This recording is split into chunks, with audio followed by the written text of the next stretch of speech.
C'était l'un des films les plus attendus de l'année et peut-être même le film horrifique de l'année.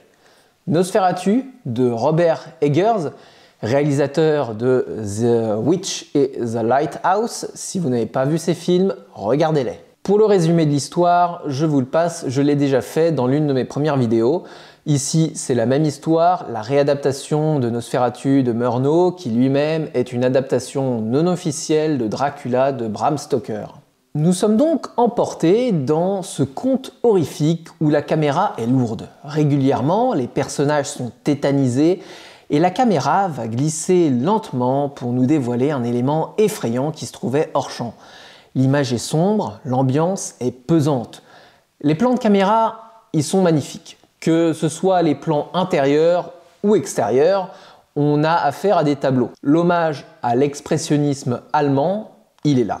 C'est la première chose à retenir de ce Nosferatu, c'est que niveau hommage et référence au film original et à l'époque de manière générale, le cinéma allemand de l'entre-deux-guerres, eh bien, nous sommes servis. Autant sur l'aspect paysage, décor, que sur le jeu des acteurs. Les acteurs, dans un certain sens, ils sont dans l'outrance face aux différentes situations, comme l'étaient les acteurs de l'époque.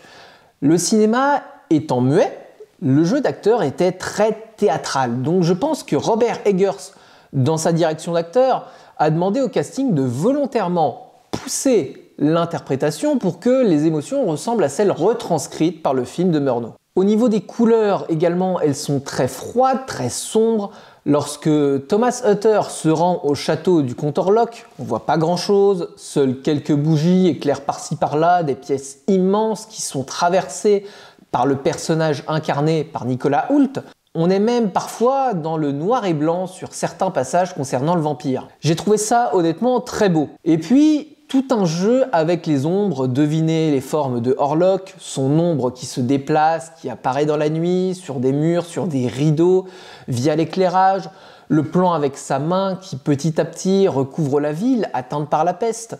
Des ombres qui annoncent l'arrivée d'une confrontation avec l'un des personnages. Il y a aussi des scènes qui peuvent être très perturbantes. Je pense notamment au passage avec Knock quand il mange un pigeon vivant dans sa cellule, la scène où il fait un rituel pour se connecter avec Orlok, aussi la rencontre entre Thomas Hutter et Orlok dans le château, c'est toute une séquence angoissante où on voit Hutter se décomposer au fur et à mesure que la soirée avance avec Orlok. Orlok qui est un Nosferatu, comme le dit le professeur Albin Eberhardt, incarné par Willem Dafoe, c'est-à-dire un démon venu de l'au-delà. C'est, je pense, de toutes les adaptations qu'il y a eu de Nosferatu et de Dracula aujourd'hui, la plus horrible dans son aspect physique.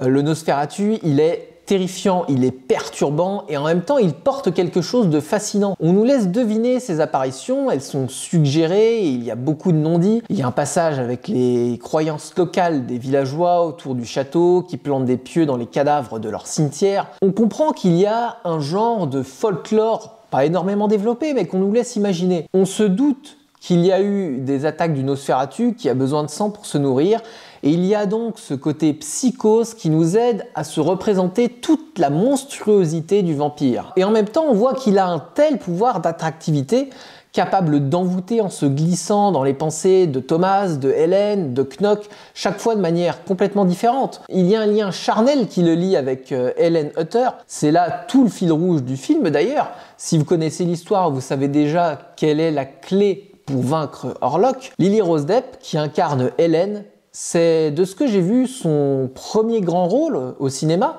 Elle porte le film avec Nicolas Hoult et Bill Skarsgård, qui joue l'antagoniste, et c'était un pari intéressant et réussi de lui donner ce rôle. L'univers de Nosferatu est gothique. Là aussi, on a énormément de rappels au genre et à la littérature fantastique. J'en avais déjà parlé aussi dans la première vidéo, et finalement, toutes mes attentes sont validées. Nosferatu, c'est un film à voir, et surtout si vous avez en tête le film de 1922.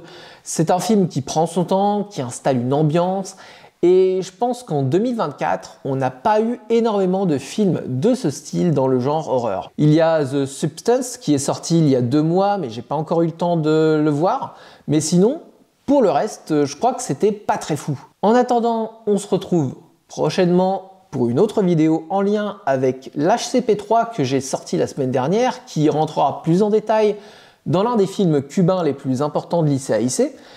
Et ensuite, je m'attaquerai au 4e épisode des histoires du cinéma de propagande. Voici le programme de ce mois de janvier 2025. Abonnez-vous et likez.